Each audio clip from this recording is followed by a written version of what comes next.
Hello students, today we will start our new topic Young's double slit experiment, जिसमें आपने interference और पहले वाली वीडियो में interference and superposition of waves पढ़ा था ना। तो उनकी उस कंसेप्ट की हेल्प से हम जो एक्सपेरिमेंट हुआ ये डबल स्लिट एक्सपेरिमेंट, इसका जो रिजल्ट है वो हम सुपरपोजिशन की हेल्प से समझा सकते हैं। तो एक साइंटिस्ट थे साइंटिस्ट थे जिन्होंने यंग डबल स्लिट, उनका एक्सपेरिमेंट करा उन्होंने डबल स्लिट एक्सपेरिमेंट, जिसमें उन्होंने कोहेरेंट सोर्सेज का यूज बहुत अच्छी तरह किया। कोहेरेंट सोर्सेज बनाए। वो कैसे बनाए? एक ही सोर्सेज ली, एक सोर्स ली है ना, उसी को एक ऑब्स्ट्रक्शन करा और यहाँ पे छोटी छोटी स्मॉल ओपनिंग वेवलेंथ के बराबर ओपनिंग यहाँ पे दी। तो इससे क्या हुआ, ये दोनों सोर्सेज जो है, आपका जो हाइगेन्स प्रिंसिपल है उसके बेसिस पे ये दोनों सोर्सेज एक न्यू सोर्स की तरह बिहेव करेंगे हाइगेन्स प्रिंसिपल के अकॉर्डिंग। देयरफॉर ये सोर्स और ये सोर्स कोहेरेंट सोर्स की तरह बिहेव करेंगे। क्यों? क्योंकि ओरिजिन कहाँ है? सिंगल, यहाँ पे सिंगल सोर्स है। तो जो चेंजेस इसमें आ रहे होंगे वही चीज इसमें आएंगे, वही चेंज इसमें आएंगे। दोनों सोर्स एक ही से ओरिजिनेटेड है, इसलिए ओरिजिन वाले में जितना चेंज आएगा, जिस तरह का चेंज आएगा फिर वैसे ही यहाँ पे चेंज आएगा। तो इस तरह से हम एक सोर्स से ये कोहेरेंट सोर्स बना लेते हैं। और कोहेरेंट सोर्स बनाने के बाद आपका क्या होता है कि हम जब इससे पास करते हैं, ये दो सोर्सेस की तरह बिहेव करते हैं कोहेरेंट सोर्सेस, और फिर ये एक लार्ज डिस्टेंस पे जाके एक इंटरफेरेंस पैटर्न शो करते हैं।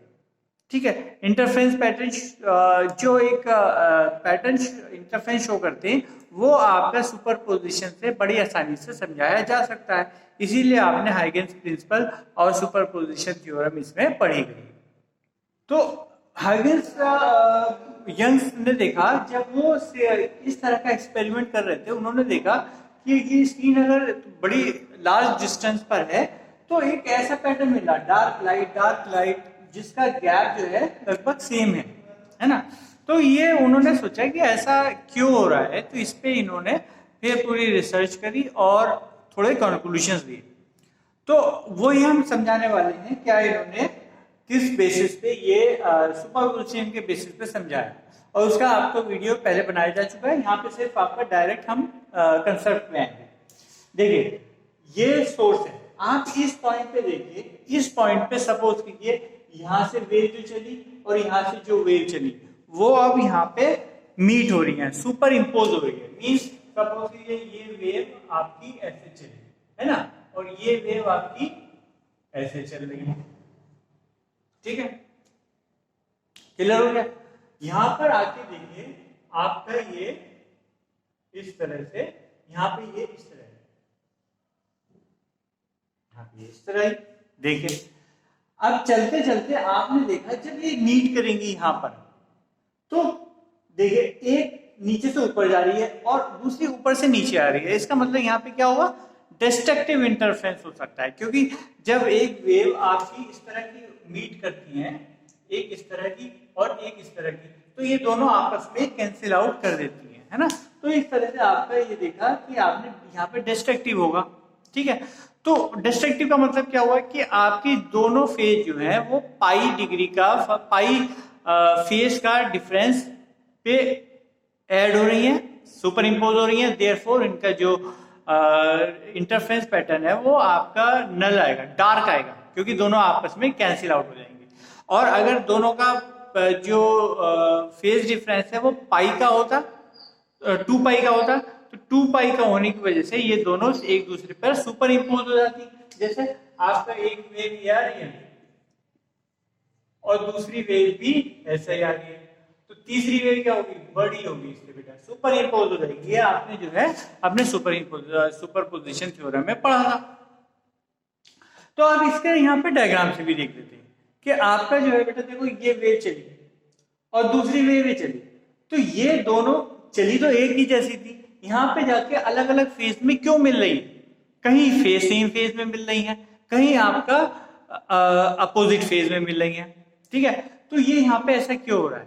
यहाँ पे ऐसा इसलिए हो रहा है कि बेटा देखो इसकी लंबाई देखो, ये वाली लंबाई देखो और ये वाली लंबाई देखो, अलग अलग लंबाई है।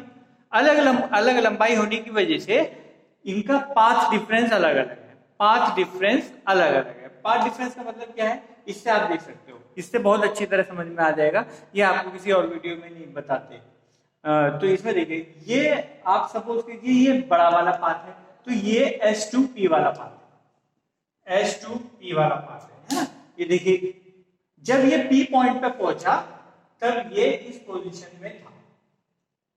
ठीक, सपोज कीजिए ये इस पोजीशन में था और ये वाला S1P मान लीजिए, जब ये P पॉइंट पे पहुंचा तब ये, क्योंकि इसे कम दूरी ट्रेवल करनी है, ये यहां से लेके यहां तक कम दूरी है, स्मॉल दूरी है।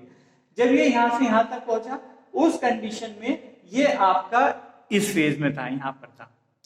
अब P पॉइंट पे दोनों सुपर इम्पोज हो गए। P पॉइंट पे सुपर इम्पोज होने के मतलब आप अब जो है ये जो वेव है इसको थोड़ा सा आगे अज्यूम कर लो। आगे अज्यूम करने का मतलब इस तरह से आप अज्यूम कर लीजिए, इसको आगे खिसका दीजिए, ये P पॉइंट इसके P पॉइंट भी नीचे ले आइए। अब आप देखो इसको और इसको कंपेयर करो, ये ऊपर है ये नीचे कैंसिल हो रहा है, ये ऊपर है ये नीचे कैंसिल हो रहा है। इसका मतलब हर पॉइंट पे ये कैंसिल हो रहा है, तो यहाँ पे आपका डिस्ट्रक्टिव बनेगा। ठीक है, अब सपोज कीजिए कंस्ट्रक्टिव वाला केस ले लेते हैं। कंस्ट्रक्टिव में बेटा सपोज कीजिए यहाँ पे P पॉइंट आपका यहाँ पर आ रहा था, P पॉइंट का आ रहा था यहाँ पर आ रहा था। ठीक है बेटा, तो इसकी वजह से आपका अब देखिए यहाँ पे कितना फेज डिफरेंस आएगा बेटा। अब सपोज कीजिए P पॉइंट यहाँ पर मिल रहा है, तो इसको आगे ले जाइए। इसको जब आगे ले जाएंगे तो किस तरह का होगा? आपका ये वेव बनेगी P पॉइंट पे इस तरह की बेटा, ये P पॉइंट यहाँ पे आ जाएगा और ये नीचे आ जाएगा, ये ऐसे। ठीक है, ये ऐसे बने। अब देखिए इन दोनों को कंपेयर करिए। जब ये निगेटिव है ये भी निगेटिव है, इसका मतलब जुड़ जाएंगे। जब ये पॉजिटिव है ये भी पॉजिटिव जुड़ जाएगा। इसका मतलब ये दोनों वेव आपस में कंस्ट्रक्टिव इंटरफेरेंस करेंगी, एक दूसरे को मदद करेंगी, तो इनका एम्पलीट्यूड जो है बड़ा हो जाएगा। तो इसका मतलब वहां पे लाइट फ्रिंजेस आएंगे। ठीक है, तो ये जो पैटर्न मिलता है बेटा, लाइट फ्रिंज डार्क फ्रिंज, ये आपका इंटरफेरेंस पैटर्न से पाथ डिफरेंस की फर्क की वजह से, आपका जो है फेज डिफरेंस आता है। फेज डिफरेंस की फर्क से आपका जो है इंटरफेरेंस कंस्ट्रक्टिव और डिस्ट्रक्टिव होता है। ठीक है, देयरफॉर आपके फ्रिंजेस बनते हैं। तो इतना समझने के बाद अब आपका सिर्फ और सिर्फ न्यूमेरिकल पार्ट रह जाता है। उसको डिराइव करने के लिए आप ये फिगर देख लीजिए। ये जो बीच में इनका स्लिट्स कहते हैं, इन्हें ओपनिंग को स्लिट्स कहते हैं, तो इन स्लिट्स के बीच में डिस्टेंस डी हो गई, और ये जो स्क्रीन है जिसपे हम देख रहे हैं ये कैपिटल डी डिस्टेंस है, और ये इसका सेंटर है। इसके सेंटर से जिस पॉइंट को हम ऑब्जर्व कर रहे हैं P पॉइंट, वो y डिस्टेंस पर है। ठीक है, अब हमें पाथ डिफरेंस निकालना। पाथ डिफरेंस के लिए हम क्या करेंगे बेटा, ऐसे के ट्रायंगल बना लेंगे। यहाँ पे भी ये ट्रायंगल बना लिया, यहाँ पे भी, तो ये भी D हो गया और ये भी आपका D यहाँ से लेके यहाँ तक हो गया इस ट्रायंगल में। ठीक है, ये वाली दूरी कितनी हुई, ये वाली, ये y है और ये आपके आ गई D/2, sorry small d, D/2, ये भी आपका D/2 है ना।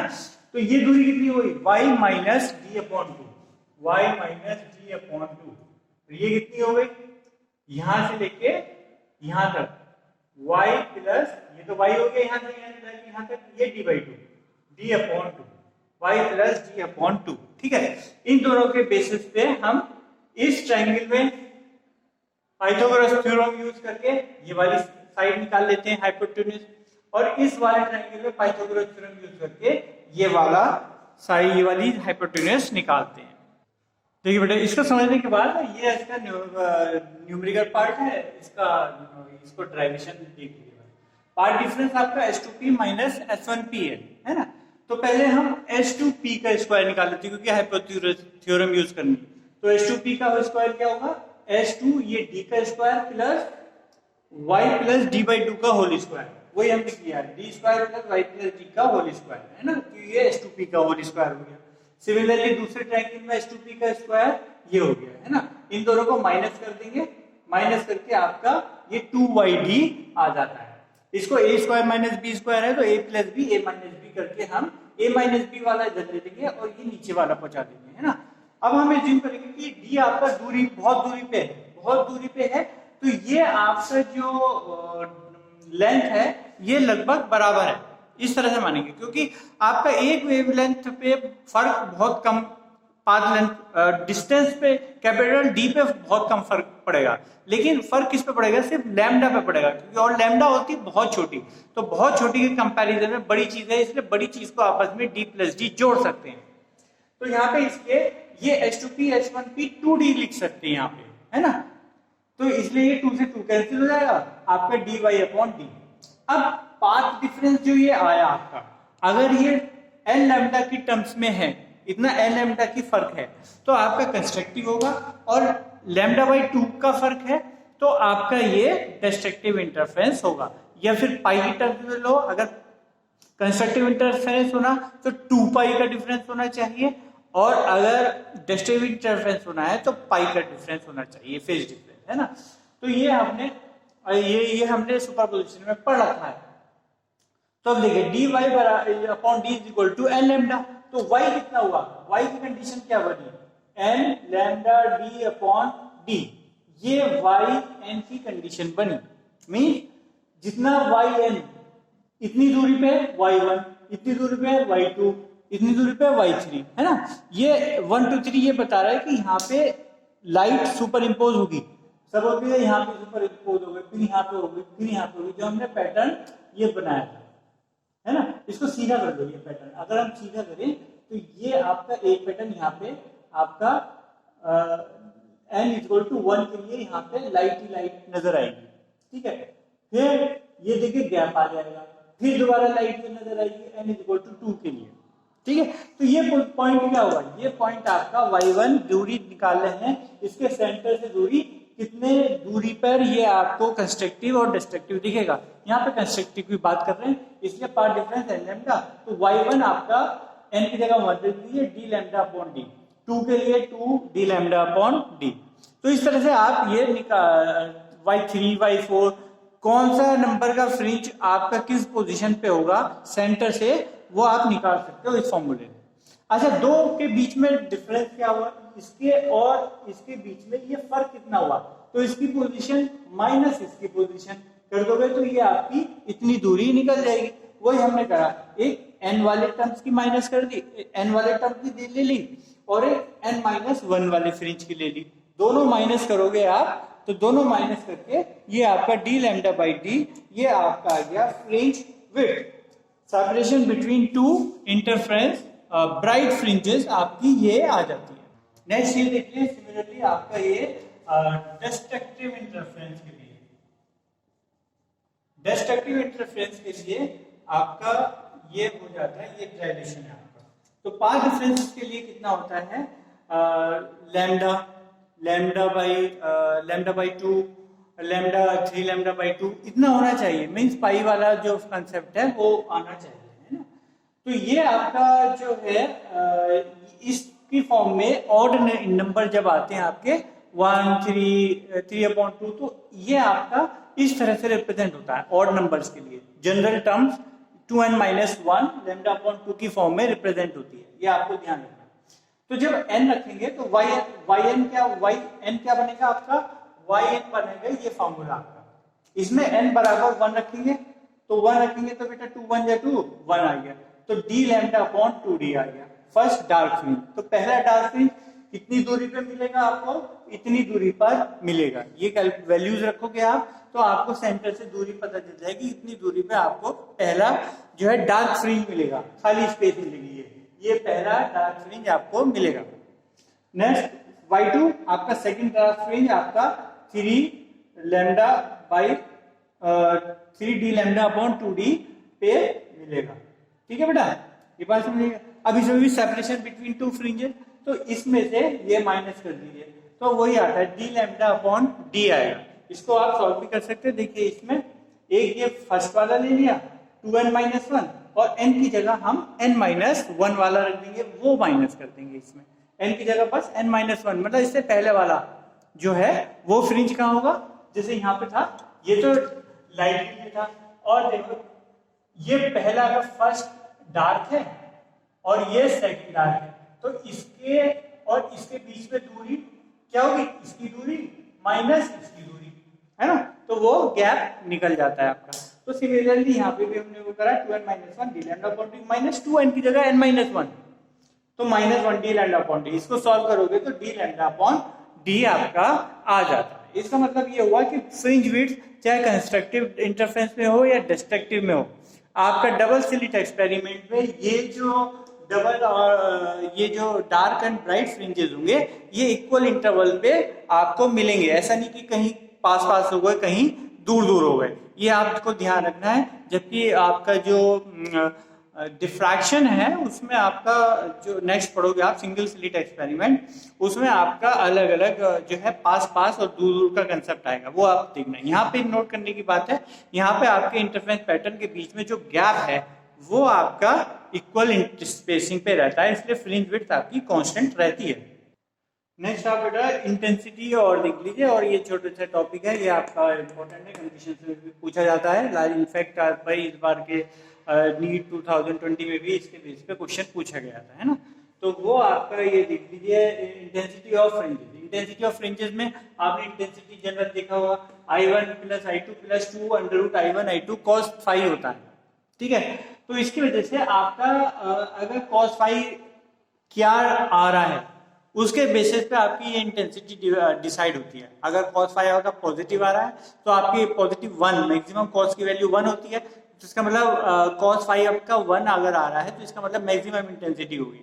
और cos phi अगर आपका 0 आ रहा है, ये -1 आ रहा है, तो आपका इसका मतलब आपका ये जो इंटेंसिटी है वो आपकी मिनिमम होगी, क्योंकि minimum value of cos phi -1 होता है। तो वही हमने करा यहाँ पे कि देखो अब इससे पहले वाला था, हमने पोजीशन निकालने के लिए वहां हमने जो है लैम्डा की टर्म्स में डिफाइन करा था।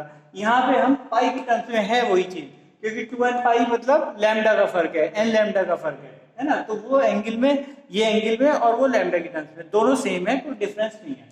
तो इसलिए 2n पाई जब 2n पाई होगा तो cos phi 1 होगा, तो cos phi 1 होगा, तो ये आपका देखिए cos phi होता है, तो cos phi आपका 1 हो गया, तो इसका मतलब ये आपकी और I1 I2 दोनों सेम है, क्योंकि आपका सेम सोर्स है, तो इसलिए I ले लेंगे, तो I2 इसको सॉल्व करेंगे तो 4I हो जाएगा, ठीक है। नेक्स्ट आपका देखो ये आपका ये लैम्डा की टर्म्स में है, लैम्डा 3 λ/2 है ना, ये टर्म्स में है, तो इसका मतलब डिस्ट्रिक्ट इंटरफेरेंस हो रहा है। एंगल की फॉर्म में ये होता है 2n-1 पाई की इंटरवल, और 1 पाई 3 पाई 5 पाई अगर इंटरवल होगा आपका फेज डिफरेंस होगा तो आपका डिस्ट्रक्टिव इंटरफेरेंस होगा। इसके इसमें cos phi आपका -1 आ जाएगा, तो -1 आ गया, तो ये यहाँ पे ये -1 आ जाएगा। I1 I2 बराबर ले लीजिए, तो ये I1 I2 2I हो गया, 2I -2, ये I1 का स्क्वायर, I का स्क्वायर, और ये I हो जाएगा, तो -2I, ये कैंसिल होके आपका 0 हो जाएंगे, ठीक है।